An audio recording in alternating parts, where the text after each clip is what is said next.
Hello, and welcome to a new episode of the Books to Last podcast. This week we're joined by Stephanie from the Stephanie Bookish YouTube channel. She has provided us with a really gorgeous list of books. I can't wait for you to hear. I hope you enjoy.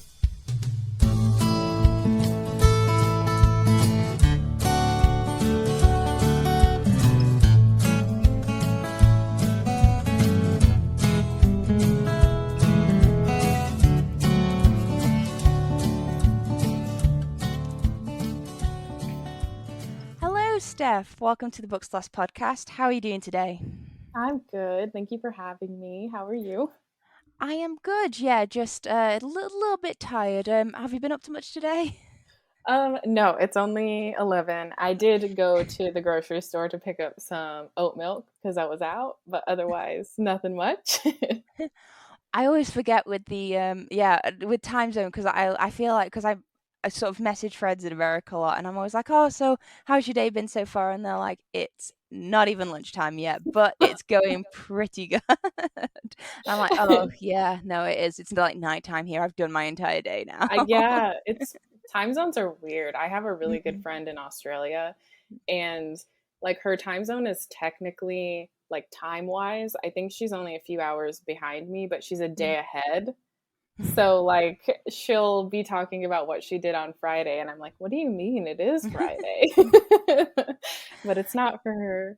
Yeah, very much that. I always find it's very useful with people's birthdays, especially if like I think because I'm ahead. Mm. Yeah, because I'm ahead, when I wish people like happy birthday in other countries, I'm usually either like the first person, so it's usually just turning midnight, and so it's like actually just turning their birthday, or I sort of if I get busy in the morning and I don't sort of remember straight away, I have kind of like a courtesy window to remember and still be on time. That is So that can be quite helpful sometimes if because I have a habit of forgetting all the important things in the morning. yeah, I am usually late. But, at least it's the thought that counts, right? I definitely think it's the thought that counts. I mean, I've never once like noticed if someone's forgotten to wish me happy birthday on my own birthday, so I kind of operate with the thought that, you know what, I would never notice if this particular, so if they did wish me happy birthday the day after, I wouldn't mind. Yeah, So I'm gonna hope, or if they didn't do it at all, again, I probably wouldn't notice. that's true. So I'm gonna yeah, I try to operate with it. Most people pay as little attention to that kind of thing as me, but I don't know. Maybe I don't not. know either. Yeah. Within reason, the Anxiety. husband doesn't get a free pass on that. He definitely needs to wish me happy birthday and remember to do it. He needs to be the first person. He needs to be waking you up, wishing you happy birthday, laying flowers on your pillow. Yeah, he's pretty much the only one who doesn't get a free pass on it. If it gets to lunchtime and I still haven't been wished happy birthday, there needs to be a good reason. Mhm, mhm.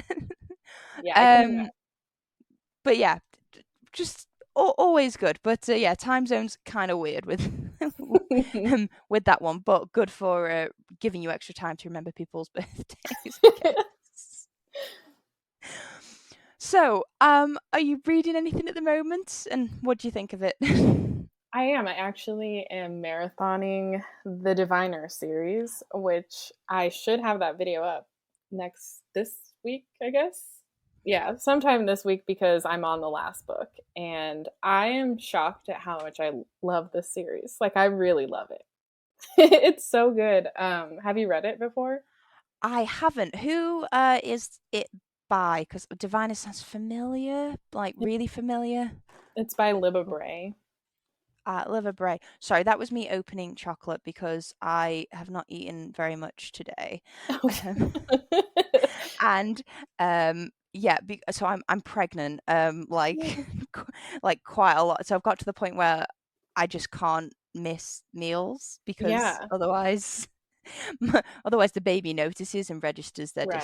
their dislike of it. So yeah, I'm probably going to go on mute a few times just to just eat chocolate so that my blood sugar doesn't completely crash. That's Sorry, I've funny. not been very organized today. It's been very bad. No, it's good. I don't like missing a meal either, so I can relate to your Oh, baby. well, I mean, to be fair, I don't like missing one during normal times, but I can usually like power through at least maybe Yeah. one missed one. But now it's like no, yeah, it's like no, you're not allowed. So the Diviner, sorry, what is that about, sort of generally? Because I've heard of it, I think, but I'm not sure exactly what I've heard of Mhm. it from. So it's kind of like a so it's set in the 1920s and it is technically historically set in America, like accurately, but there's fantastical elements. So I guess you could call it an urban fantasy. It doesn't feel like your traditional urban fantasies. And so you have a few main characters. Evie O'Neill is the main character in The Diviners, the first book. And you're kind of starting to find out that people might have special abilities. Um, but you're also following this really creepy murderer that is on the loose, and so he's like doing these specific type of murders, and they're related to, I don't know if you would call it religion. It's almost satanic, but he's sort of trying to tie it to God, but the Mm. way he's doing these murders are very satanic. And Oh. so you're following those murders, and the diviner people who have these abilities are called diviners, and they're kind of getting involved in this murder because there's something off about the murders that I don't want to give Mhm. away. Okay. And yeah, and so it follows those characters throughout the rest of the series, and each book has kind of a different antagonist in it. Mhm. And so they're all kind of creepy, and I think they're considered young adult, but I feel like they lean more on the new adult side, but I know that's not really a category that bookstores or libraries or anything adhere to. Although they absolutely should. Yeah. But yeah, it definitely feels more new adult, even though Yeah. I think the youngest character is 17 and the rest of them are like a Mm. little bit older, and you have some adults in it, but it's one of those situations where the parents aren't really involved. So, Ah. yeah. Yeah. I find like I was reading a little bit about that because they talked about sort of the broad age ranges that are included in young adult and middle grade and sort of new adult. And I mean, there is overlap there, but I also think young adult is apparently supposed to like encapsulate. Some people say sort of 12 to 18, and some say sort of 14 to 18. But, I mean, especially like 12 to 18, if that's the definition you're going with, that's like a really broad range of understanding and topics. And there is some stuff that I don't think that like that an 18-year-old would probably want to read that 12-year-olds like definitely shouldn't. um or at least probably shouldn't. Advisory, I don't know, parent advisory note on that one. But I just, it's one of those things, it's like such a broad range. I'm like, feels like they should definitely be breaking that up with Yeah. subcategories. Especially because, like, people, I mean, I'm a librarian and I worked in children's and like teens Mm, for a while. And to me, what I noticed a lot was kids are at such different reading mm, stages that I think that's why they make it so broad, but it is difficult because you mm. can say something is young adult, but maybe that child or that teenager doesn't like reading something that's more mature or less mature, so it's really difficult.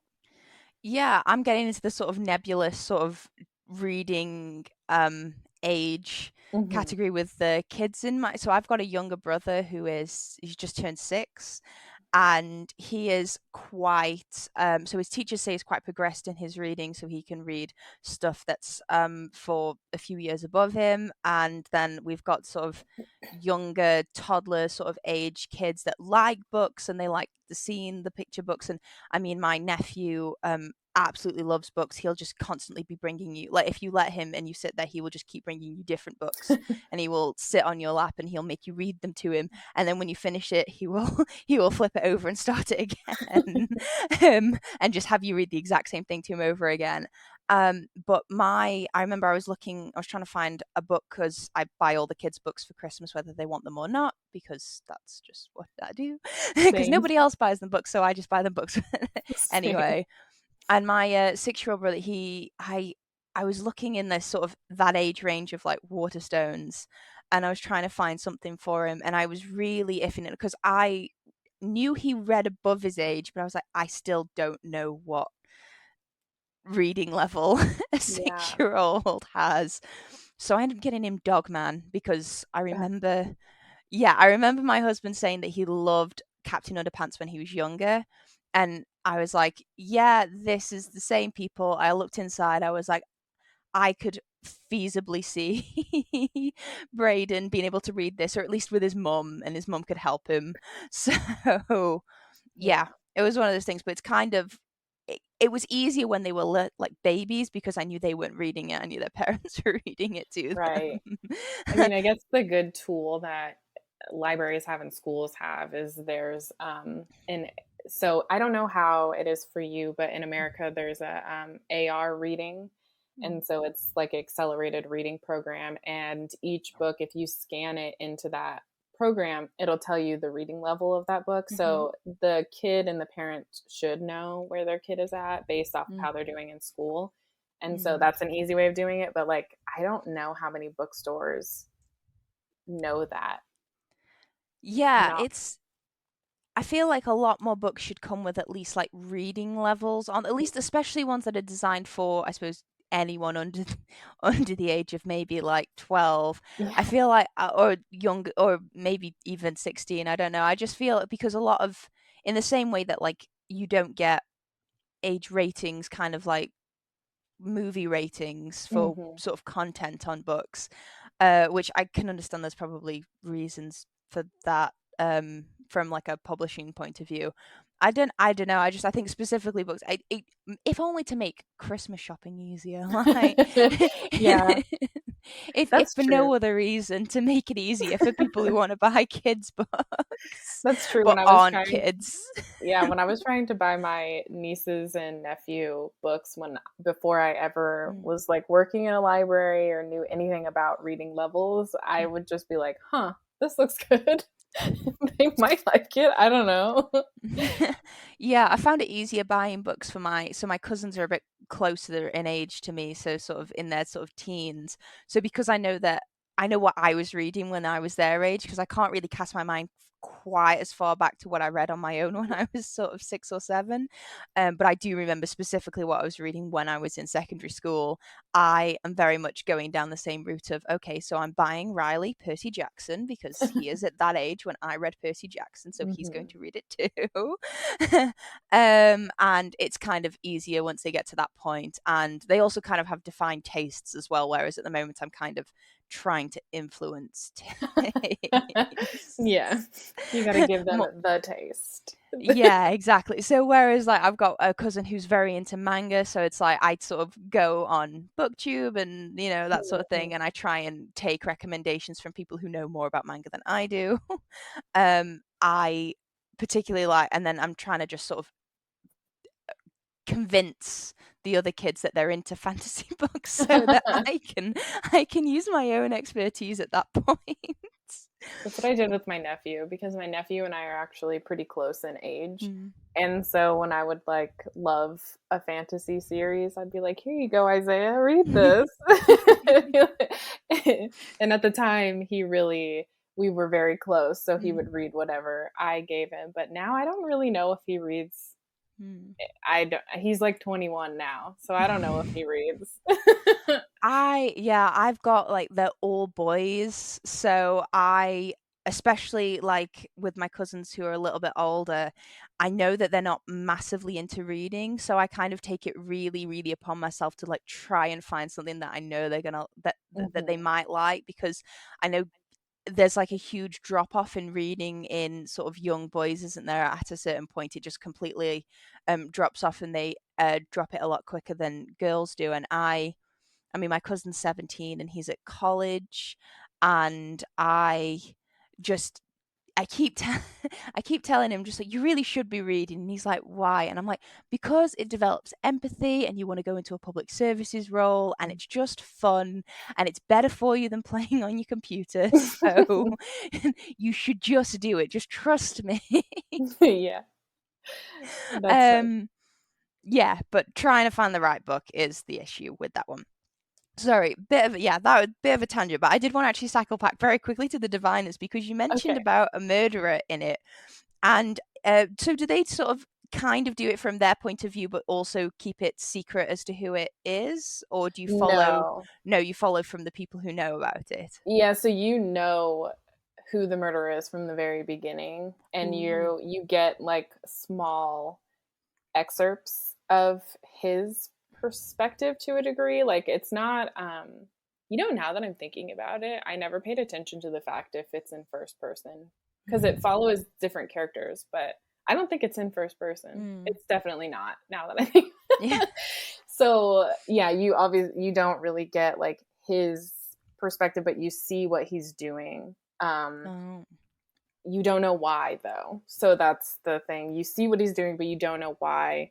And then the people you're following, like the diviners, Evie, her uncle, and a few other characters, they're figuring out like what he's doing and why he's doing it. So you'll first see like him murder somebody, and then the next chapter will be them finding or going to Ah. the scene of the crime. Yeah, just because when you said it, it reminded me of The Beautifuls by Rennie Eddy, and she in the first one they have somebody who is killing and attacking people, and you go from their perspective, but she still keeps it a secret as to who it is, and I couldn't figure it out who it was Okay. until the big reveal. But you still get it, and it's really like it's a really interesting. It's like an interesting device and that sort of thing. So I did, but I think it is difficult to do as well Mhm. because either you have to kind of tell them like you be up.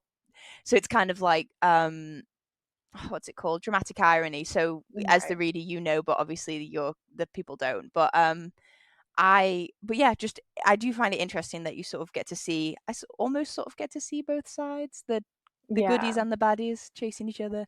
Yeah. That's like I don't read a ton of thrillers. Like I'm trying to get more into thrillers and figure out what I like in thrillers. But a few years ago, I read The Girl on the Train.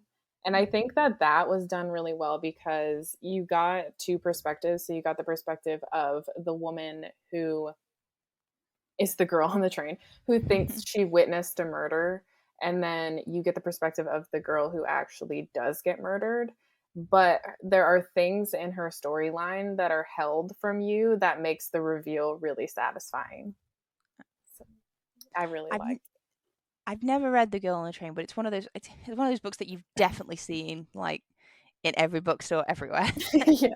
I mean, a lot of people don't like it, but it was one of my first experiences reading a thriller as an adult. So, like, I really enjoyed it. But I then read The Girl in Cabin 10, and I really hated that book. But I have a friend who loves it because it was her first experience reading a thriller, and like, she couldn't figure it out and she thought the reveal was really satisfying. So it's definitely a matter of like where you're at in your reading experience with thrillers. Yeah, I'm not a big thriller reader myself either, and I always find it really interesting that there's a lot of people in my life that I almost don't consider readers, but actually consume ridiculous amounts of thrillers Yeah. um on holidays and just sort of reading before bed. So there are people I don't actually like, people in my life who I for some reason have never considered readers, and then all of a sudden I just see these stack of thrillers that they just have constantly piling up. Yeah. So I think maybe it's just one of those genres that either you're sort of into it or you're not. In Spain, it's the Mhm. same way that fantasy, like a lot of people can't stand any sort of like fantasy books, but that's like almost exclusively what I read when I read fiction. So yeah, it's an interesting one. But no, so you're sort of reading the Diviners. What are you going to try and tackle after you finish your marathon? I don't know. I feel like I want to read some more like horror and thrillery things, just because I started a new job this month, and so I haven't really been reading as much as I normally do, which is not a problem for me. I just really missed out on reading like spooky stuff. So I'll probably take that into November. Yeah, I mean November's still kind of spooky. That Hmm. people are still using like fireworks and that sort of thing. It's Yeah. I've definitely not I wanted to read some more sort of I suppose Halloween themed books, but I've not read as much this month either. And what I have read has been sort of really I say really boring nonfiction. I find it incredibly interesting, but it's not interesting for me to talk about with other Oh, people. I love nonfiction. Yeah, it's mainly like it's like studying and productivity books and that sort of thing, which Mm. I find objectively interesting and sort of like I can rely like put them in onto my life and I can action them in my life. And then I've got or I've got an audiobook that I've had on the go for a while, and I'm kind of not sure whether I want to finish it or Mhm. not finish it and just DNF it. Because basically I just really don't want to still be listening to this audiobook when I have my baby. Oh, okay. So because I know if it's not finished before the baby comes, it's not going to get finished because Right. it's not interesting enough. I was kind of reading it as I suppose an intellectual exercise, and now I'm kind of like, yeah, but it's all very the same, and I don't want it's 900 pages long, and Oh I'm no. only halfway through. Oh, um so yeah, it's one of those I don't know whether I'm going to be angry at myself if I don't finish it now because I don't think I'll ever finish it if I right. stop it now. Yeah. But yeah, decision for another day.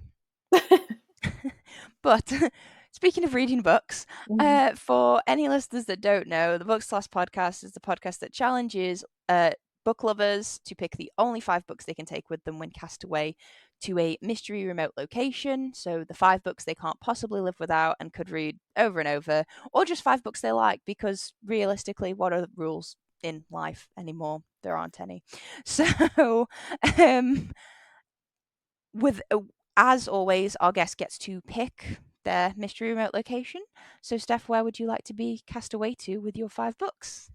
I want to be cast away in like a mountain area. Like mountains, trees. That's where I want to go. Are you thinking cabin, Yeah. tent, I would like a or cabin. the facility?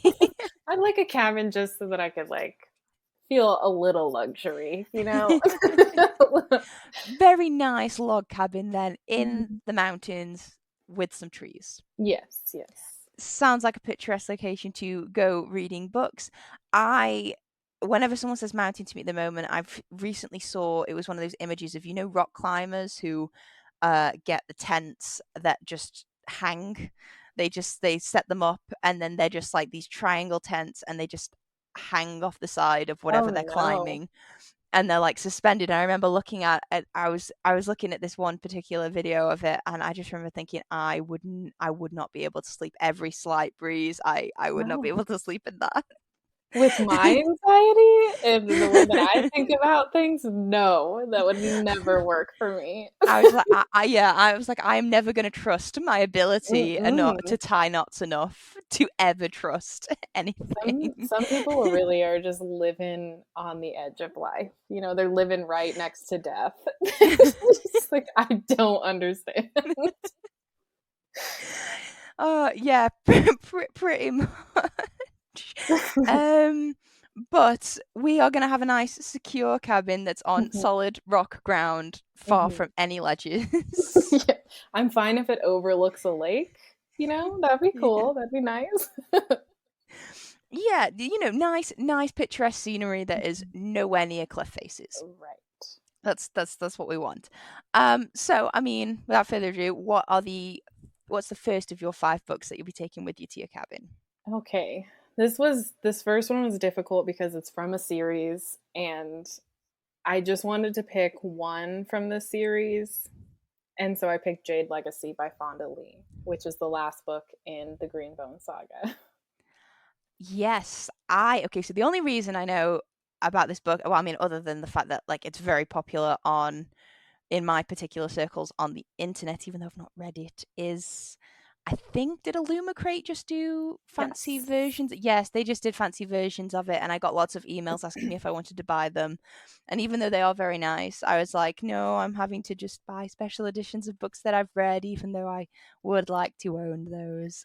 Yeah, they're beautiful, and I got myself a box, and I am not a book box person, so I'm really excited about it. They with the because I think it's the Illumicrate Archives series, when you do get a set from them, they go really all out. It's really well worth it. I've had the Poppy War trilogy from Oh, that, and the Clockwork not Clockwork, the Infernal Devices ones, mm. and they give you very specific themed stuff that goes it just they do a really good job of curating those specific boxes, so I'm sure you're gonna love it when it arrives. Yeah, I saw some of the art that's in it, and I was like, "Yes, yes, thank you." Yeah, they do get very talented artists. The Illumicrate are doing good work over there. Mhm. What for anybody who doesn't know, I mean, what is the series about, and why this specific book? So, since I don't want to give spoilers, Jade Mm. City is basically about two families feuding. So the one family that you follow the most is called the Call family, and in that there's three siblings. There's Lan, Hilo, and Shay, and so you're following their perspectives, but they also have an adoptive brother named Andon, and they're basically like they're kind of like a the best way to describe it is like a gangster film. They're like a Mhm. gang family, and there is a specific thing that when you're born as a green bone warrior, you have the ability to carry jade. And so this jade enhances your abilities. So the thing about this story is it leans more on urban fantasy in the sense that there's no hard magic system, and there's technology and cars, and it's more modern, but it's not set in any specific real location. Mm. So that's why I think it falls under fantasy, but it reads more like an urban fantasy because you care more about the characters, and sometimes you forget that fantastical things are involved. But this family is basically in a feud with the No Peak clan. And the No Peak clan, again, are also Greenbone warriors. And they're kind of trying to control this city because of money. And they sort of have more power than government, and they have police officers in their hands.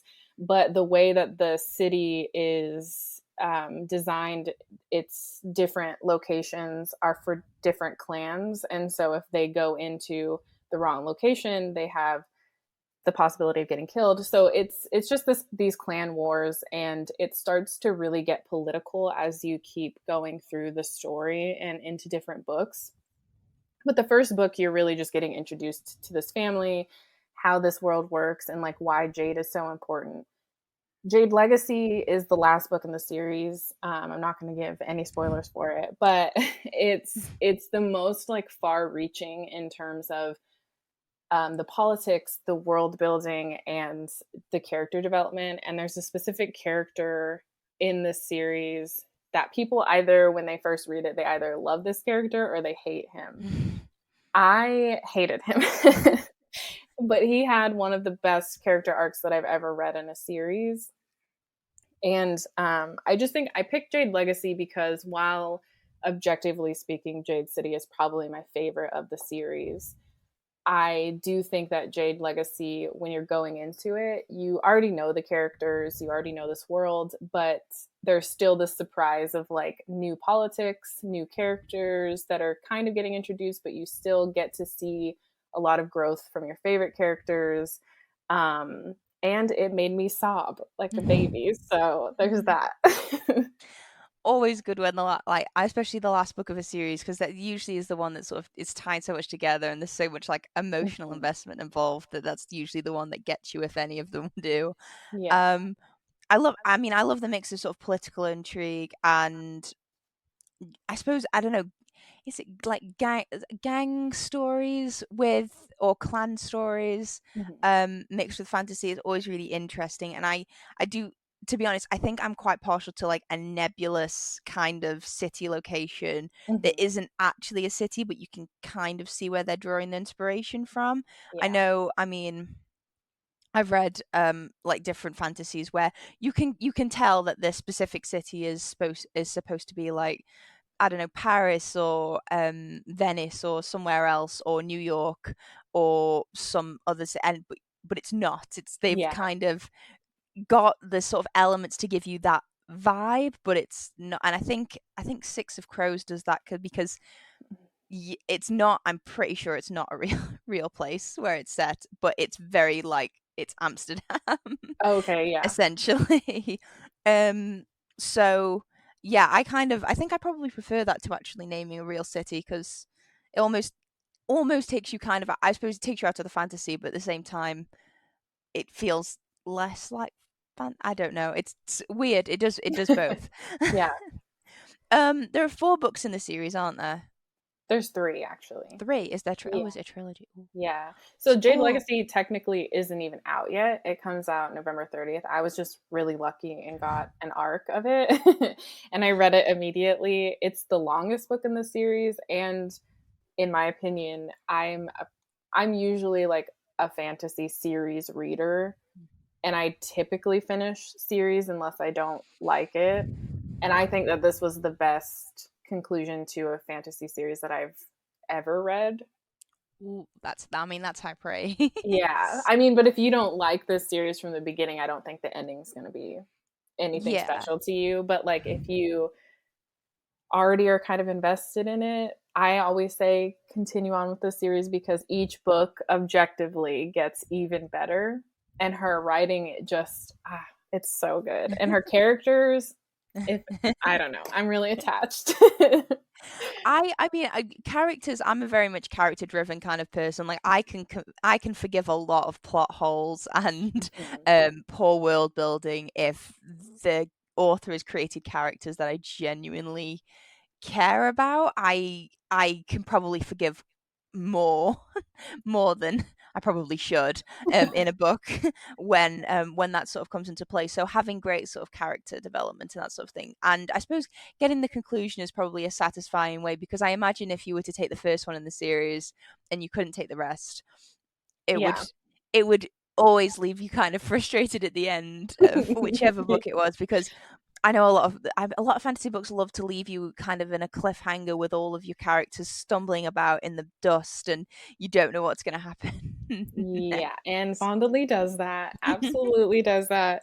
But I do think that, like, if you are a character-driven reader, you'll love this series. But it also kind of depends on how you like your characters too, because Mm. I really like morally gray characters. They tend to be my favorite type of characters, Mm. and I would argue that every single character in here is either bad or morally gray Mm. in terms of their decisions. But it's also like that's the nature of this book. They're literally a gang family, and their Yeah. objective is like family and money. So, Yeah, in my fiction, I love morally grey people in a way that I cannot stand them in mhm, in my real life. So it's kind of like yeah, it's one of those weird things that I'm a sucker for, like morally grey characters and sort of ambiguous characters in books and that sort of thing, in a way that I suppose like in my real life I'd be like, "Oh, that's a lot of red flags. Probably gonna just cut that drama out of my life." yeah, So yeah, it's always an interesting one. I like I think I'm a big fan, especially with, I suppose, with fantasy books. I really like my ensemble of characters. I think the only time I ever really struggle with I suppose character driven books is if there's like no redeeming or sympathetic traits in any. So mhm, like different from morally grey in that like you can kind of see where people are coming from, and sometimes they're sort of good, but only if it kind of suits them. But I mean, one like some TV shows that I really like, TV shows that I really can't get along with that my husband absolutely adores, it's usually because like I just can't find any redeeming quality in any of the characters. I'm like, I can't watch this if I don't want any of them to succeed. Right. Yeah. I'm the same way. So yeah, difference between morally grey and thingy, but I feel like I need to check this out because it's one of those, I've seen it a lot, but because I don't know, my TBR just never stops growing. Yeah. I've kind of stopped trying to read synopsis of books that I've kind of not already got on there because this happens and then they get added to the TBR and Yeah. I would imagine, yeah. Especially with your podcast, I can imagine. yeah, it's to be honest, I don't know why I've done it to myself, because whenever I speak to people on the podcast, they're talking about the books they love more than anything Yeah. else. So people make like the most compelling arguments for books that I would never ever consider picking up usually. And I come out of every podcast going, I want to read all 5 of those books, even though I know for a fact that I don't enjoy the genre that 3 of them are in. So yeah, it's I love to sort of punish myself clearly, but yeah, Jade Legacy by Fonda for the first choice. What is the second book that's joining your list? So the second book similarly is from a series, but in this case I picked my favorite book in the series because I actually hate the ending of this series. And that is The Dream Thieves by Maggie Stiefvater. So I think the series itself is called The Raven Cycle, and this is such a hard book to explain because this is another one where the Raven Boys, like, in theory has a plot, but it really doesn't have a plot. So it's all about like vibes and the characters, but Pinterest board. yeah. yeah. But I mean, I guess the synopsis is there's these boys that go to this academy, and one of them named Gansey, he has this obsession with this, like, I can't remember if he's Swedish or I don't know. It's like a dead king that supposedly is buried somewhere in an eternal sleep, and he thinks that this king saved his life when he was younger, and so he's like trying to find this king. So like it's sort of an adventure of them trying to figure out clues about where this person is buried so that they can find him, and Gansey can get some answers to things. But then you have Blue, who doesn't go to the academy, but she has a psychic family, but she doesn't have any psychic powers herself. She can amplify psychic powers, but she can't like see the future or anything like that. But they do say that if she sees the ghost of the person, that means that's the person that she loved and kissed, because her kiss is deadly to the person that she falls in love with. So she actually sees the ghost of Gansey in the very beginning of the story. So you kind of know that this group of boys and her are gonna come together. So that's why I say like there's really no true plot. It's about all of their friendships and their dynamics, and like this, just the vibe of the book and the writing. I really love it. Dream Thieves is the second book in the series. It's the one I love the most. There's a character named Ronan Lynch, and it's basically his book. And I just, he's the best, one of the best characters. It brings me a lot of joy. So I have to say that one. But yeah, the plot, it's really hard to explain because it's really just like vibes. So The Raven Cycle is not unknown to the podcast, and strangely enough, it's a series that has like had multiple ones of its books picked by different people, Okay. but no one's picked the same one.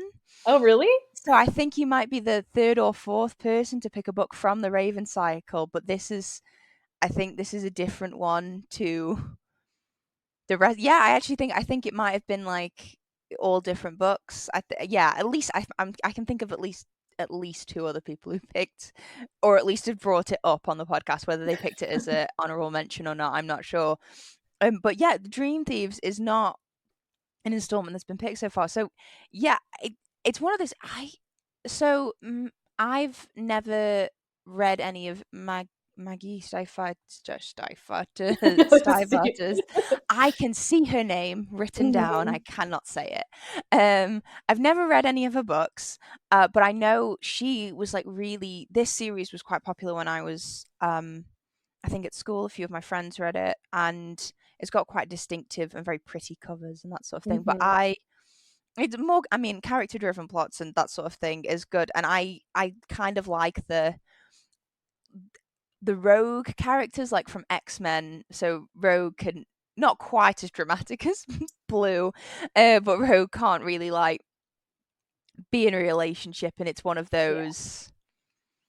Yeah, it's just one of those sort of painful dynamics and that sort of thing. And I know the way the Raven cycle's set up is it's kind of like set up in this perfect sort of painful way Mhm. There's that a they lot of timing. that you can't really see any happy resolution, but you desperately want one. Yeah. I've not heard. So the eternal sleep a king and eternal sleep element kind of makes me think of like Norse mythology with Oh, yeah. I the think you're Odin right. sleep. Mhm. I don't know whether that's where it's from because I mean, there's like so much really rich like mythology from like Nordic countries and that sort of thing. But immediately when you said sort of that, I was thinking, Odin's a king, Mhm. so maybe Norse mythology vibes. I don't know. Oh, it's called his name is Glendower. That's the king. I don't know if she made that up. I'm not like at She all could just be versed. drawing Yeah. from Yeah. inspiration. Yeah. Um, so Ronan Lynch, you mentioned, is from this particular installment. I mean, is he your favorite character? Yeah. Him and Blue are probably my favorite characters, but I also really grew to love Gansey a lot. I know Mm. people love Adam, and I just like I've reread the books like 3 times, Yeah. and he grows on me, but he's not really my favorite. But Mm. it's funny because there's a spin-off series, and it's Ronan's. I think it's going to be a trilogy. It's his Mm. trilogy, so it's like specifically about him. Yeah. Um, and you see some of the characters from the Raven Cycle in it, and it's made me like those characters a little bit more. Yeah. But yeah, I think Ronan's probably one of my favorites, and then Blue and Gansey are tied for second. It's nice when spin-off characters can't a spin-off series like I suppose embellish your love of the series as opposed to ruin it, because there is a chance that sometimes if you mess with something that I don't know is really well put together in the first place, it can kind of all become unraveled. Yeah. But I do think if I because it's just like the way you sort of said, I know a lot of people like Adam. It just reminded me of how people have favorites in boy bands, like fans of boy bands have like they Yeah. have like ranked favorites. Yeah. And they're just like, I know everybody likes Harry Styles. He's like everybody's favorite, but I'm more in. I'm a Zayn girl. Yeah. I mean, same, but but yeah, not to be fair, I was never into One Direction, but I was like, if you're gonna Mm-mm. press me to pick a favorite, I know if you want to make me, I guess I'll choose one, but like I don't listen to this band. yeah, pretty much that. I mean, that's very much like, I mean, I probably shouldn't admit this anywhere on the internet, but I've never really listened to anything from by BTS. I know of BTS. I'm familiar with the Mhm. phenomenon that is BTS from um, Twitter, because the people who like the books that I like and BTS Army seems to be there's a Venn diagram there. So I have a few of them Yeah. in my feed. And I find that kind of I find people like fandoms like BTS and I suppose One Direction back in its heyday and that sort of thing. I find it absolutely fascinating, especially when I'm on the outside of it. I think the Taylor Swift fandom is really Yeah. interesting because like for me as a listener, Taylor Swift's music is not for me, but like Mhm. I'm so interested in why people obsess about it and like really love her. And I think she's great. It has Yeah. nothing really to do with Taylor. It's just like I don't listen to her type of music Yeah. generally. So I think it's fun to like see people get excited on Twitter, especially about Taylor Swift. I love seeing people get excited about anything on Twitter, I think, because Yeah. it's usually such a nice departure from being angry about something on Twitter. But I I like some of Taylor Swift's music, but I'm also not like a diehard Mm-hmm. fan in that same way. And I've noticed like Ariana Grande has a similar sort of thing, Mm-hmm. and like Beyonce has for probably longer than anybody else. Okay, big Probably Beyonce fan. started it. And it's yeah. One of my favorite things is when I see a response. So it's just like, you're not really here on Beyonce's internet, doing this, and I just like, I always I, I don't get it, but every time I see it, it makes me laugh. I'm like, yeah, that's good.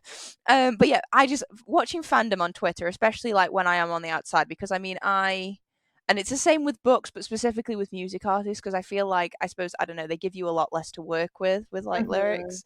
Um, most, to be honest, when book fandoms really go uh really out there, I tend to detach myself from it. Like the Sarah J. Maas fandom is like Oh yeah.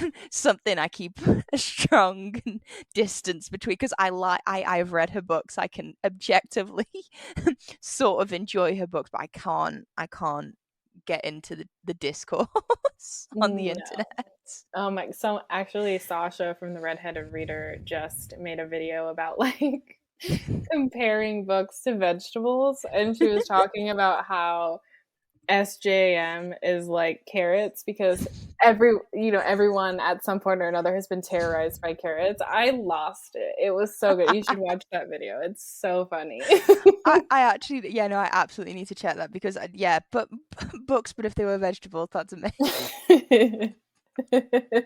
It's Oh so yeah, good. no, I'm gonna have to write that down, because I absolutely need to see that.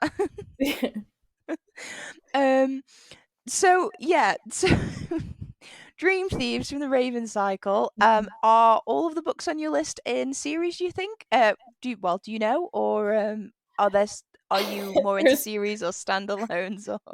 there's only one that's not from a series, and the other one that you could say it's a standalone. It's because the series is like companion novels. So like you don't need to read any of the other ones to like understand what's going on. But yeah, I'm a big series reader. I think I like series because I think they give you more time with the characters. I mean, I have enjoyed standalones and that sort of thing, and they suppose you spend a lot of time. You can spend a lot of time thinking about them, but I think series, you just get so much time in the world, and you get to develop, I suppose, more of a link. I do like a series and Yeah. getting to know like a cast of characters. So, what's the third book that's on your list? So the third book is the one that is well, I think it's a standalone. I'm pretty sure it's a standalone. It's Elatsoe by Darcie Little Badger. And this one it's hard. So basically, you have Elatsoe, who's a main character, and she is Apache, and so a lot of the story is she's trying to figure out who killed her cousin, who ended up visiting her in a dream. And the thing about Elatsoe is that she can raise animals from the dead. And so she actually has a little ghost dog companion. But Like yeah, the one from Nightmare Before yeah, Christmas. yeah. Um, Amazing. Sorry. no, Go you're on. fine. And so she technically could raise a person from the dead, but like it's known within this ability and with her family that that's not something that you should do.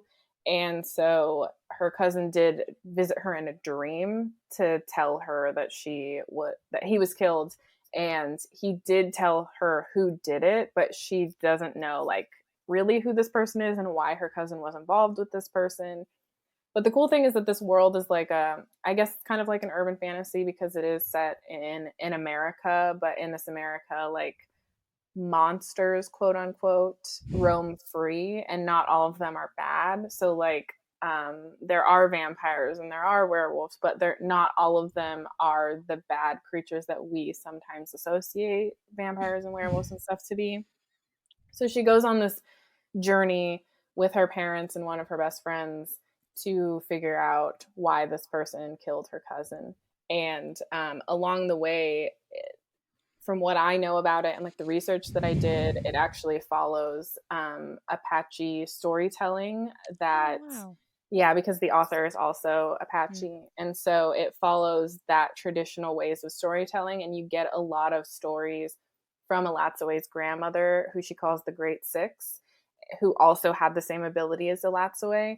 And so she is learning a lot through what her ancestors taught her. And I really, really loved that. And I basically, I chose this one because this was the first time that I've read a book in a while. It's considered YA, but it does read kind of like a middle grade a bit. But it was the first time that I've read a book in a while that just felt instantly nostalgic to me. Like I had read it a million times, that I knew these characters, and I just felt really nostalgic reading it. And it reminded me a lot of just my childhood, and Mm. also like some other elements of books that I'm sure we've grown up reading. I also was really appreciative of the fact that Elatsoe is actually an asexual main character, so you don't really see that very often, and it's very casually done. It's not like this big coming out story, and I think Mm. I just really appreciate stories where characters are free to just be who they are, and it's not a big coming out story, even though that those stories are very Yeah. important. And then it's just spooky. It's really spooky, and I love spooky stories, despite the fact that I didn't really put a lot of like horror or thrillers on here. That's mainly because I feel like if I'm stranded anywhere, I'm going to have a lot of anxiety, and I need comfort reads. Yeah, I kind of imagine getting really terrified in a cabin in the middle of the mountains is probably like not a great way to relax. No. I mean, it sounds like a really amazing story, and I mean, asexual representation is an interesting one because I think I actually discussed this on a recent episode of the podcast where it's representation's really great when it's like not um what's the word? It's like not yeah, like you say, not it's not a coming out story. That's not the sort of driving point of the story. It's Mhm. just something that exists. Yeah. But is also it's not inferred, it's overt, it is sort of explicit and on the page as opposed to something that readers are expected to sort of bring to it themselves and Right. add to it because I kind of that it kind of makes it even though I mean it I suppose stories mean different things to different people. It's not I think you only really see yourself properly represented on the page when it's clear that the author intended that Mhm. to be the representation. Exactly. Um so it's yeah, it sounds like a really amazing story. So it's a standalone but there's sort of companion novels. Is there I mean, is the author quite does she have a lot of different books? Is the sort of a similar Um, theme and this one is actually the one that's not a companion one. I'm just not 100% sure if Darcie is going to write more in this world. That's why I say I don't know if it's fully a standalone. Actually, this is Darcie Little Badger's, what would you call it, debut novel. Ooh. So they are writing, I think it's called A Snake Falls from the Tree. I can't remember the title of it. It comes out in Mhm. November, and I'm really excited about that one, especially because of how much I loved Elatsoe. But that will be their second full Yeah. length novel, and it That's doesn't. I don't think it takes place in the same world. From what I've looked at, I don't think so. that's really good. I mean, really impressive sort of debut. It's always really impressive when a debut comes out. So it'd be really exciting to see what more they sort of come out with Mhm. and where they go because I always get really excited when you read a book and you kind of put it down and you go wow it was amazing Mhm. what else have they written and then you look at the front and you realize it's the only thing they've sort of published Yeah. and it's kind of it's kind of exciting because when it happens and you actually have read it when it's fairly new it kind Mhm. of almost feels like being Yeah. on the forefront of something instead of coming because I'm always so late to the party, especially because it always takes me so long to read new releases and that sort of thing. So I very rarely get the feeling of oh the beginning of something. I usually come to it Yeah. when everybody's been talking about how amazing it is for 20 years and Well, luckily, if you do put it on your list, it did come out last year, so you're not that far behind. well, I mean, I've still got time before Halloween comes Mhm, mhm. at the time of recording, so I could definitely there's no time like the present to turn it around and get a few spooky reads in there. Yeah, and November is Indigenous History Month, so you Ooh. can also there is a readathon called Indigathon that Brody and Michelle, I'm sorry, Bear and Michelle host, and Mm. that is really fun. Sounds two birds, one stone. Definitely, that Yeah. sounds like it's like sounds like a really amazing book. But I probably yeah, I'll definitely check out that readathon because I've not read a lot of books with, I suppose, different indigenous representation, Mhm. and I think I probably read my first one recently by accident. I hadn't sort of, it's one that I'd heard about, I'd been recommended, I picked it up, and then it had some quite interesting uh indigenous representation. I think that was the Apache tribe as well, actually. Mhm, mhm. And it was really, it was an interesting element, but again, not, it was kind of not the, it wasn't actually no, why was I going to say it was, it is a huge element of the book. Mm. And it's like a huge driving point of it, but also it was a romance novel, so it kind Oh, of, the way it influenced everything was really interesting. So yeah, really, I really want to see the cover for this book as well, because it's I imagine it's, beautiful. yeah, I can imagine it's gorgeous based on the story. Um okay, awesome. So three choice, two series and a standalone. What is the fourth book that is joining your list? So the fourth one is the one that this comes from a companion series, and it's The Long Way to a Smaller Planet by Becky Chambers. So this is like a wholesome, feel good sci-fi. It was actually my introduction into sci-fi that was like specifically set in space because I'm really terrified of space. So I don't read a lot of like space operas or dramatic space things where somebody goes into space and then like horrible things happen. It stresses me out. So, Long Way to a Smaller Planet is a nice introduction into sci-fi because again, it's very character driven. So you have a kind of a main character named Rosemary, and she is running away from something, but you don't exactly know what she's running away from. And she ends up going onto the ship called the Wayfarers. So the series is actually called the Wayfarers series, but it follows different people and things throughout. So not 100% sure why it's called the Wayfarer series, but so she ends up on the Wayfarer, and the crew is already kind of like a family, but they're all, I mean, some are different species, some are robots, so it's like all different types of people. And she just starts making connections with people, and basically they go through space punching holes in space so that you can travel quicker. I'm not very smart with space, so but they like punch holes into space so that they can do traveling quickly because That I'm sure that you sounds right to yeah. me, to be honest.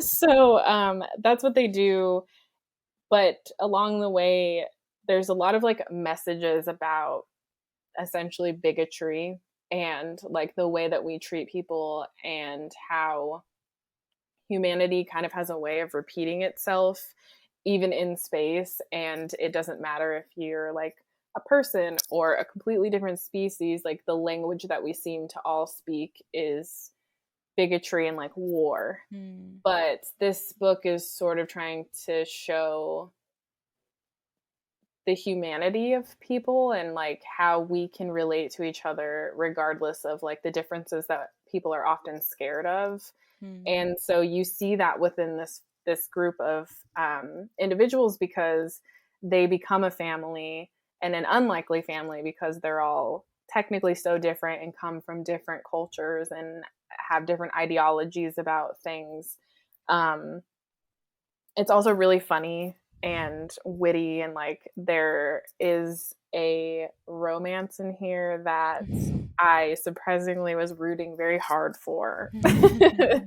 So yeah, it's very feel good, and I just love that story. That, I mean, it's giving. I really want to read that now that you do, because it's giving me really big Hitchhiker's Guide to the Galaxy Yeah, you could. vibes. I've read the first Hitchhikers. You could say it's similar. I think I like this more than Hitchhikers, but it's I similar. think, yeah, Hitchhikers is sort of, because it's sort of such sort of cornerstone classic sci-fi kind of thing. I feel like this is probably more modern and Yeah. more modern, and probably because I mean I've read the first few Hitchhikers books and I really really love them, and they're kind of all the things that I love about sci-fi, because the thing is sci-fi's I I read sci-fi and I generally don't get massively hung up on the space element. Mhm. I just kind of like, I like my sci-fi for the author to essentially take the fact that we're in space and we're not on Earth as an excuse to just throw the most absolutely wild and wacky sort of characters and plots and stories together. Just things that they would never do if it was based on sort of our planet or even another planet. I just feel like there's a little bit more creative license there, but it always seems to come back to sort of these core themes that we have in, like, humanity and society and that sort of thing. Mhm. So I do enjoy sci-fi in that element. And this sounds, Becky Chambers is also, that is the author. Yes, they are someone I've heard of before. I feel like, Yeah, yeah, they've I've heard of read the books. or they've written To Be Taught a Fortunate, which is a novella, and then the most recent one is called A Psalm for the Wild Built. Hmm. And I think recently people have been talking a lot about that one because it just came out. Yeah, I actually think this one might be the one that I've probably heard about most. Yeah, it has 4 books. The fourth one just came out last year, and it's supposedly the final one in this. I guess series, but I've read the first 3, and they all follow different characters, and Mm. they're not necessarily all characters that are from the Wayfarer. So that's why I Mhm. say I think it's interesting that it's called the Wayfarer series, because not all of them are Yeah. from that ship. Yeah, it's an interesting. I think it's. I'd probably like to see more, say, not book series, but more, I suppose, collections of books that are set in the same world, but don't necessarily have to be completely linked to each other, because I think it lets you tell, I suppose, interesting stories with a similar group of characters without being tied to a sort of, Yeah, yeah, like a plot that has to pull them all together. Because right. one of the things that like hurts me the most is when there's a trilogy and the middle book is never very good. Oh yeah. Like, it kills me when I read a trilogy and I finish it and I go, yeah, I really love that trilogy, but oh my god, I wish they'd just split the middle book and then added it to the first, the first and second ones. Hmm. That was how I felt about Hunger Games, which I know is controversial because a lot of people love the second Hunger Games book, but I was not one of them. I do love the second one's actually my favorite book. I don't like the last book very much, but I haven't reread them since I Yeah. for a while. I think because I hadn't read the third one, I didn't really know where the story was going, and I was quite young, so like my understanding of the way series work was quite limited. I suppose because I got to the second one and it felt so very much like the first one but different. I was kind of just like, this isn't what going to be all 3 of them are like. It's not going to just be keep on sending Katniss back to the Hunger Games, because I can't. I don't think I've already done that once. And Yeah, if it's all about her, I know what the ending's going to be. right. So I think towards the end I like that they'd mixed it up, but I suppose weirdly part of me kind of, I don't know if it could have been, I don't know what it was about the second book, I don't know, that I just mean, didn't agree with me. now that you say that, I can see why people would hate the second book, because I didn't really think about some people hate when plots repeat, and so sending her back to a Hunger Games, yeah, I can see that. Yeah, it was just very much like, and then I don't know, I think it was because the first one had been so unpredictable. So when I got to the second one and it was like, oh, so Hamish got picked, so I know what's going to happen now, and then we know that it's going to go, and then they do change it up obviously at the end, Mhm. and it is a bit different. But I also just thought like logistically the capital clearly hadn't thought through this third quarter quell, because I was just like, if you know that there are districts that don't have any winners or have hardly any winners, you've just not planned this very well. You needed to wait. Oh, I didn't think of, yeah. You So know, and yeah, logistics, it's the one way to like immediately annoy me. yeah, I can see that. I mean, I wonder how I'll feel when I reread them because Mm. my memory of it is like I loved the second one. But now I'm curious how I'll feel. Yeah, I don't know whether to be honest, I don't know whether I think I liked any of them as much as I liked the first one. I think I did enjoy the series overall, but I'm the same. I read it, Mhm. you know, years ago when I was a lot younger and I hadn't read, I suppose, as many books. And it kind of just spurred me on a dystopian trilogy kick where, followed by like the Matched and the Delirium trilogy and all this. So it was just like, I remember just consuming, like, going back onto my Goodreads list. I remember I went back and I was just like, oh my God, I read like a lot of trilogies in this Mhm. exact same genre during this like 2 year period. But yeah, sorry, Hunger Games tangent. Yeah. So are you you said you don't tend to read a lot of sci-fi because of an aversion to space, Yeah. um I which also is have this weird thing. So I told you earlier that I had watched Dune this Mm, Friday, and something I learned about myself, or like it clicked for me, that maybe it's not only the aversion to space, but it's also like, have you read Dune, or do you know anything about Dune? I've not read Dune, and I've heard of Dune, and then saw I think it was Christine from the Roomies Digest Oh, that's posted. that's who I Yeah, went with. literally, well, she posted the picture of I think the like a third through with all of the tabs and notes and Hmm. stuff, and I just saw how thick the book was, and I was like, I don't think I've got the capacity to to read that at the moment. Maybe in No. future. So we went together because we live really close, and Mm. she had just finished the book right before we went, so luckily I could ask her questions about things. But like, this is not a spoiler by any Yeah. means, but there is a group of, I guess they're aliens, called the Harkins, I think is what they're called. And basically, they're the bad guys to some degree. And like, so when you're seeing them, like when they have, cameos and stuff, it's very like sterile. It's very weird. And like, they're just standing there staring at their leader. And it's very like militant. And I feel like maybe that's my problem with sci-fi is in so many iterations of different sci-fi books or movies that I've Mm. seen, there's always an alien race that is very like militant, and it seems like no one has ever laughed a day in their life. You know what I mean? Yeah, yeah, So definitely. I think that I hate that like sterile feeling of sci-fi. Yeah.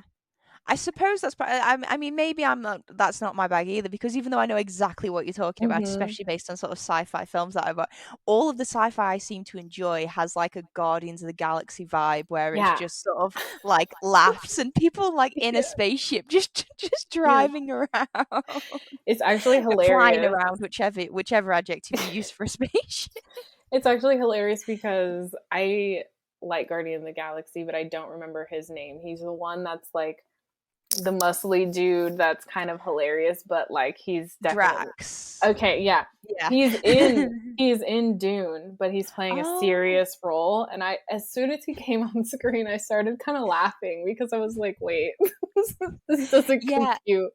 so Drax is played by Batista. The I think he used to be a wrestler. I Oh feel yeah, like I've just said that out loud, and I feel like because my husband used to be really into wrestling when he was younger, so he's sort of so if I've got that wrong, he's going to be incredibly disappointed in me. no, I think you're right. I think Yeah, somebody said that to me. but he's I know he's done some other comedy shows. I can't imagine him in a serious role at all. I Yeah, I will probably watch Dune before I read the book. Like I will probably 100% watch Dune that's before I what read I the did. book. So. Um, if only because Zendaya's in it and she's just having just this amazing um moment in time that I just want to last forever. So Mm-hmm. yeah, it's just yeah, I'll probably try doing that, but I completely get what you mean about the sort of militant, I suppose kind of like Star Warsy stormtrooper, the Empire, that sort of thing. Very sort of regimental. I think, yeah, I get that. I tend to go for pretty goofy sci-fi and space Yeah. opera stuff. So you'll Um, probably like A Long Way to a Smaller Planet because it's funny. It's just silly. yeah, so definitely my bag with sci-fi. I'm not as much into the serious stuff. Although I keep telling myself I need to read some of like the important serious sci-fi from history, and I'm like, Mm-hmm. yeah, but or do I just need aliens and robots and the occasional human just messing stuff up?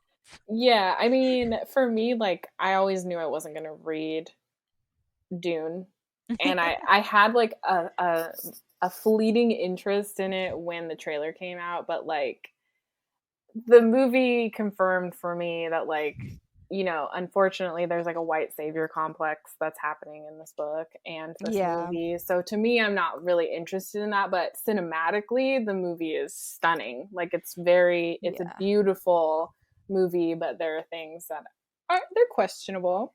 Yeah, I've heard that about Dune with the white savior sort of um complex issue in it because I've heard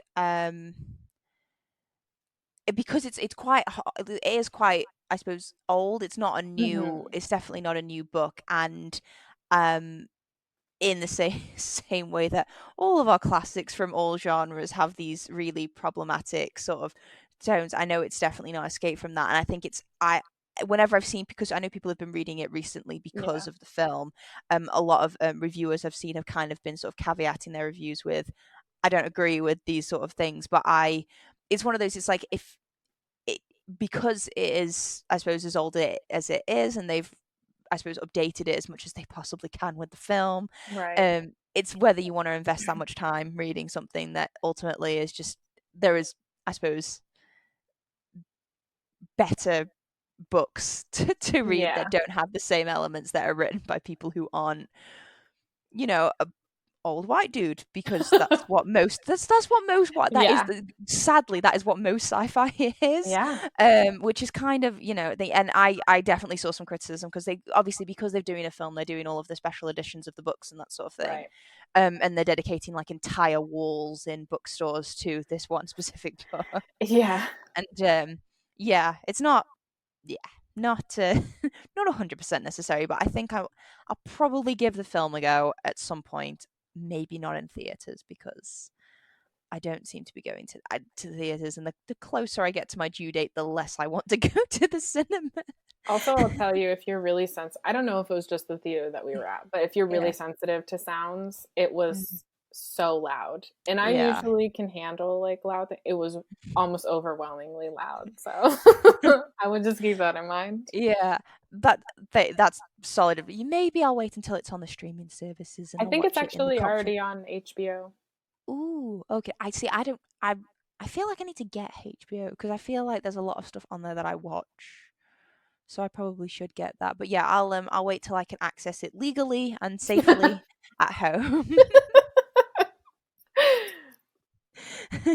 Mainly because I can't afford for a virus to take down all of the internet in my house. Yes, definitely understand that. Also moral reasons, and it's bad to steal. Oh Um, yeah, right. that's Yeah, that's that's the number one thing. yeah, all of that, definitely those reasons, but also I'm just not very good at at the alternative. So yeah, that brings us to your fifth and final book. What is the last book you'll be taking with you to your cabin? Okay, so this one was hard to choose. So I decided the fifth season by N.K. Jemisin, which is the first book in the Broken Earth trilogy. This is another book that I have like such a hard time explaining, but it's kind of a climate crisis book, and so there's no I don't remember them talking about an actual definitive date that this is set in, but it is basically an urban fantasy type book as well, but it's set well into a future that would be unknown to us. There's just basically global catastrophe in terms of the climate, and there's a lot of like volcanic eruptions that happen, and devastating climate issues.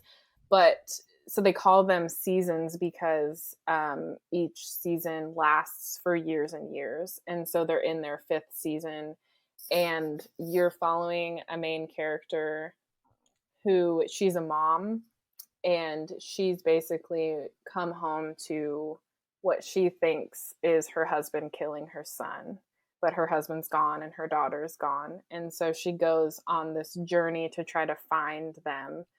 But you're getting other perspectives as well. You get two other perspectives, and those perspectives help you learn about this world in general. So I'm going to pronounce everything wrong, I already know this, but they're the main character, and then the other two characters are what you call, I think you call them overgees. I don't know.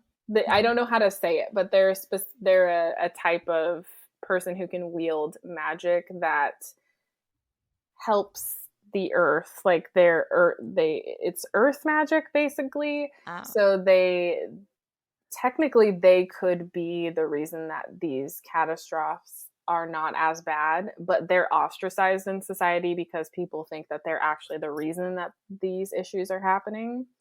And so a lot of them hide their powers. And so the main character thinks that her husband killed her son because he was starting to show those powers, and she never really told her husband that she had these powers because she wanted a normal life, basically. Yeah.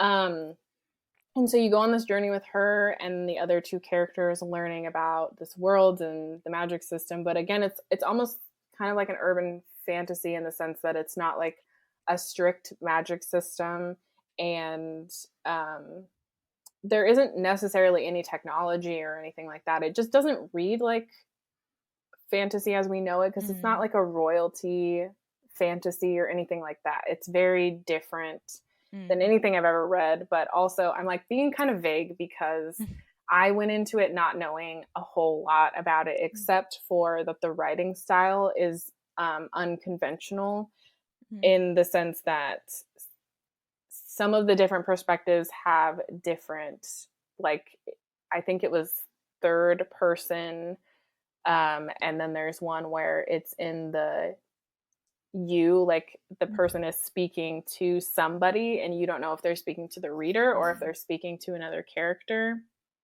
Is that, yeah. Is it second person? Because they don't use second person isn't used I very think often in so. any writing. Yeah, I think it is. So like Yeah. that's the one thing I always hear about this series is people are thrown off by the writing. But if you stick with it, it's such an amazing journey through the first book. And the whole series is amazing, but the first book just, it blew my mind because by the end, the way that everything comes together is incredible. It was like nothing that I could have expected. There's a lot of like twists that I had never seen done before. I don't know. I just really, really love that book. And despite the fact that it can be a really hard book to get through in terms of the writing and like the world building is so intricate and intense because N.K. Jemisin is truly a genius when it comes to fantasy. I actually read it fairly quickly, despite the fact that it is a difficult book to get through. And like, I just didn't want to put it down. And I would love to, I mean, even though I know how it turns out, I would really love to bring it because I want to see all the things that I missed, basically. I've heard that about N.K. Jemisin's books because I know they're just doing a lot of very different things in the genre that's really sort of standing out. And I'm so bad, honestly. I've not read them yet because I'm just terrible, and I need to get my act together. But I find, I mean, an interesting writing style is definitely a great way to sort of stand out, and I find like I suppose not dystopian, but also like like urban fantasy that's sort of Mhm. triggered by, I suppose, environmental catastrophe is like Yeah. it's interesting because I read them and I always find them really interesting, but I always kind of come out them feeling kind of a bit morbidly sad Yes. because it feels like so many authors have essentially just looked around us at the world and gone, you know what, this is the inevitable now. I'm gonna go and but because it just seems with everything that's going on with the environment and everything at the moment and what we've been the predictions and all that sort of thing, it kind of just feels like we almost need to get used to telling stories in these kinds of Yeah. areas, which is morbid, quite morbid. But it does seem to be a triggering an interesting phase in fantasy and Yeah. storytelling. I mean, it's just like it's funny that I even chose this book because in a lot of ways it is very, I guess, morbid, and it has like a sad tone to it Mm. because this mother Mm. is trying to figure out who or why this husband did what he did, and like trying to find her daughter, but also Mm. like grieving the loss of her son. And along the way she's meeting people, and then you get other perspectives that the things that happen in I don't know, the tone is not Mm. necessarily great. Joyful. Yeah, and so it's funny that I picked it, but like I always think about this book, and Yeah. specifically the fifth season, which is the first one.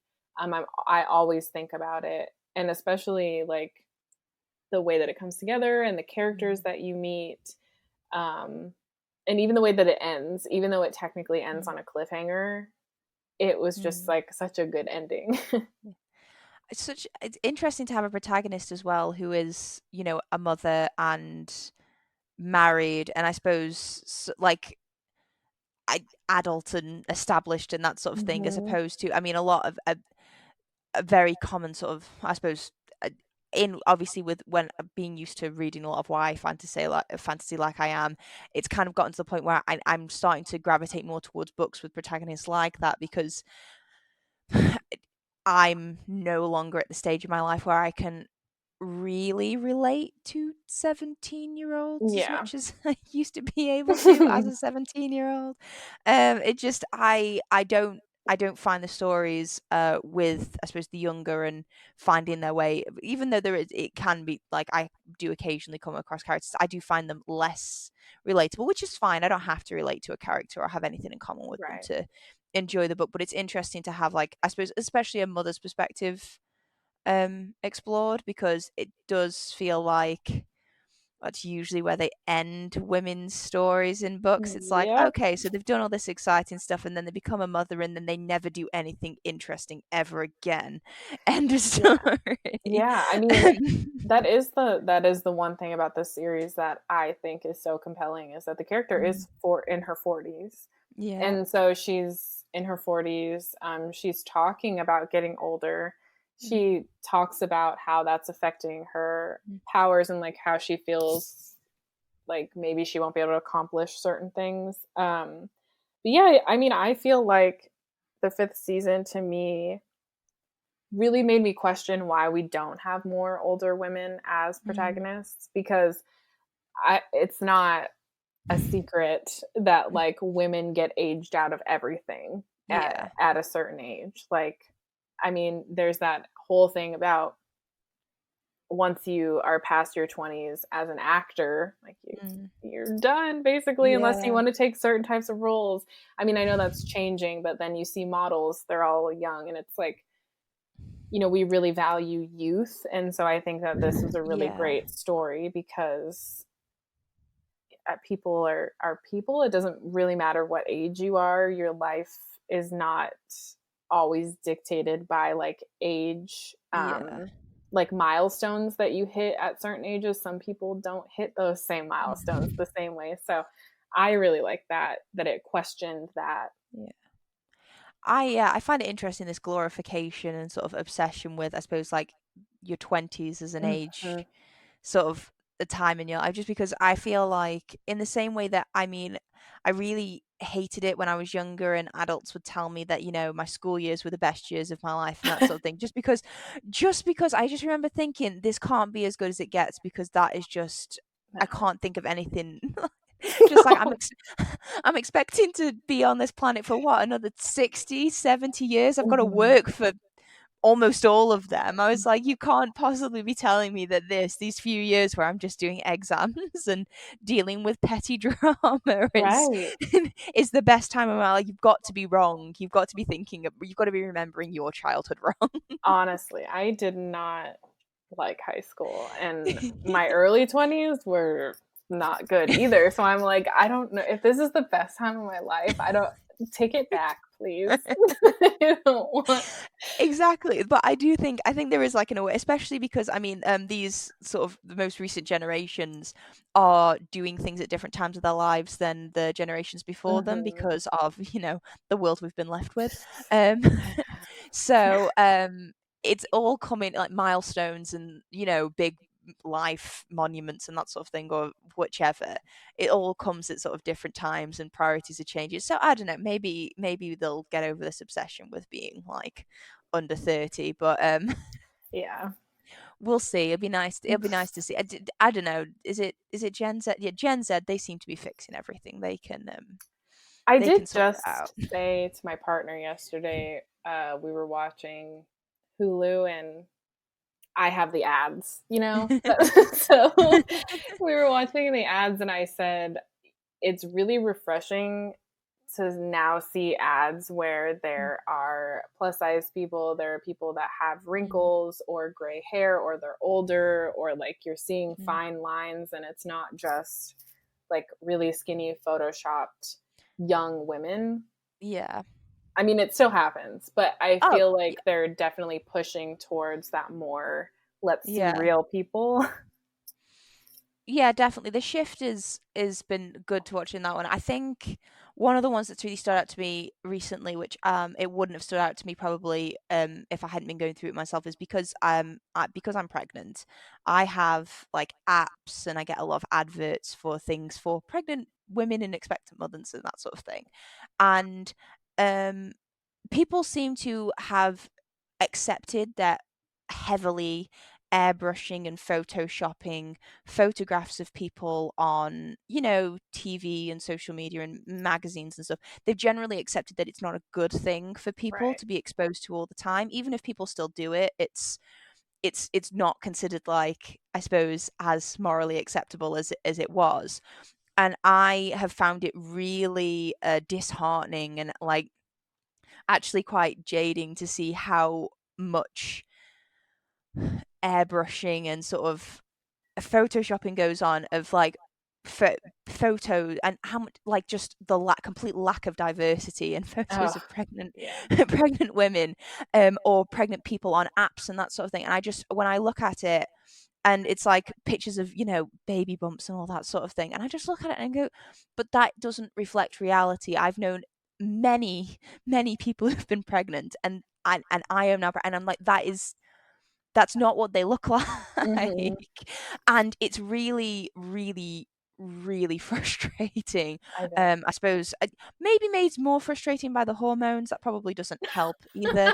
Um, but like there are times when I look at it and I'm just like, I do not feel that this is like, maybe some people look like this, but this is not an Mhm. accurate representation of what I look like or many of the people that I know look like or feel like whilst they're Yeah. pregnant. And I was just like, and this is not the time to be messing with people's emotions and self image. Like, this is the wrong time to be pulling at those strings. Honestly.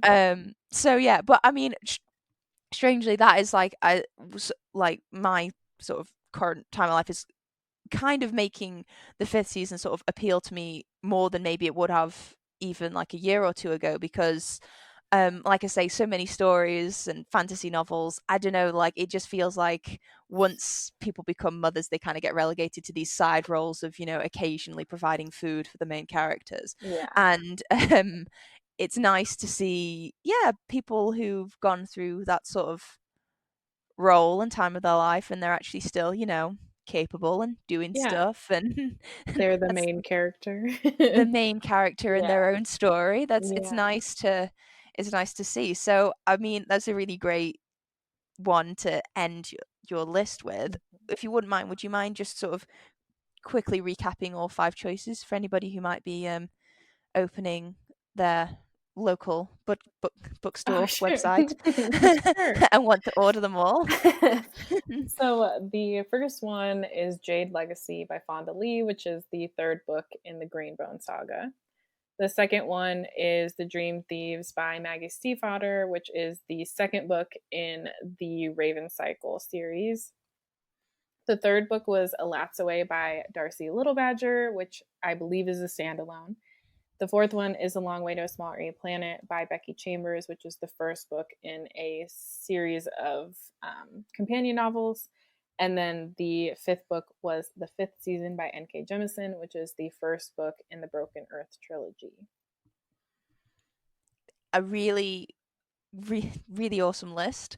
Were there any books that nearly made your list but didn't quite? There were two that I kept switching out. Like, there's so many books that I could put on this list, but again, like I said, I was trying to find things that kind of were feel good or something I could see myself rereading a lot.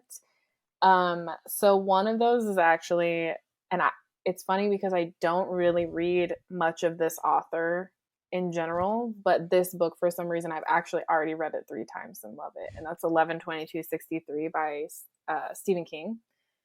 So I don't read a lot of Stephen King in general, but this book is like it's a historical fiction, but the main character, I think he's from like the early 2000s, and he goes back in time to try to stop the Kennedy assassination.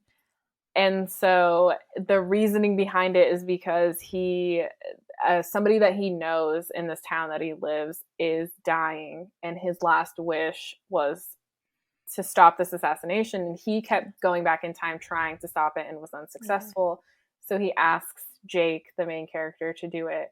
So Jake goes back in time, but he ends up in like the mid 40s. So he has to spend years there trying to like do this whole thing and like get information and figure out who even assassinated Kennedy.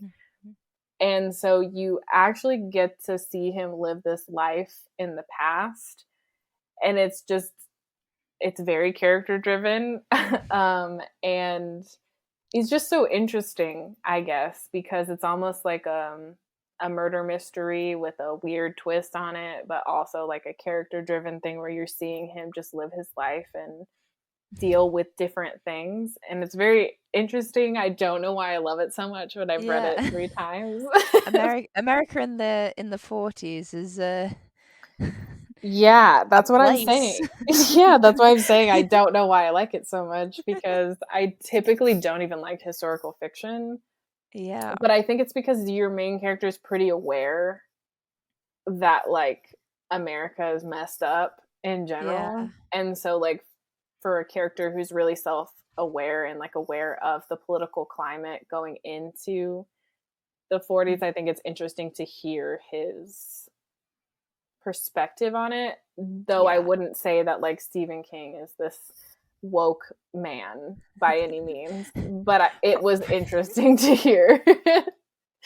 Yeah, I mean that sounds so different to any other Stephen King novel I know. I don't think I've ever had any interest in reading Stephen King, but I feel like I definitely want to buy this book for a few people I know because I know it would definitely be their jam. um but yeah, really interesting. I don't know why it made me think of the Umbrella Academy because they have a bit where I Mhm. think they allude to it, but I the idea of having to go back to the 40s and then actually like live a life there because you can't get both. God, I mean, no. the thing he had going for him was that he was a white man. So, there's Well, that. It was yeah, that would easier be for him. I personally would not want to go back to the 40s in the No. UK. I've yeah, no, I've gotten quite used to. I mean, did we in the UK? Did women get the vote before World War II or after World War II? I forget. not soon enough, and I don't think I wouldn't be very. I don't come from the right the right side of the class system to do well in this country. Same. So, yeah, I, I mean, yeah, very different choice to the other five I books, and know. I imagine it would. I imagine that would have added a very different flavor to the list. What was the second book that you um, the nearly? the second book was The Inheritance of Orquídea Divina by Zoraida Córdova. So this is actually a newer book that I read in September, and literally just 2 chapters in, I already knew that it was going to be one of my favorite books of the year. The writing is incredible, and my dad's side of the family, while this is, I believe that Zoraida is from Ecuador, even though it's different. Like my dad is from Argentina, and so like it's interesting to me to read books that have um Latin characters and like talk about Latin America, because while it is set in America, there is like um it goes back and forth between the past and the present. So I guess I should tell you what it's about. So basically, Orquídea is older now, and she is a bruja, and she basically tells her family that she's dying and that they need to come collect their inheritance. And so they come to where they kind of all grew up, in this place called, I think it's called Four Rivers. And just a bunch of like weird stuff happens, and it's magical realism, so there is magical elements to it. Some people argue that it is a fantasy, but it's also set in like our time period, and there's Yeah, definitely like it's there's nothing historically different. It's just that there are magical elements to it, so yeah, I would say that it's magical realism.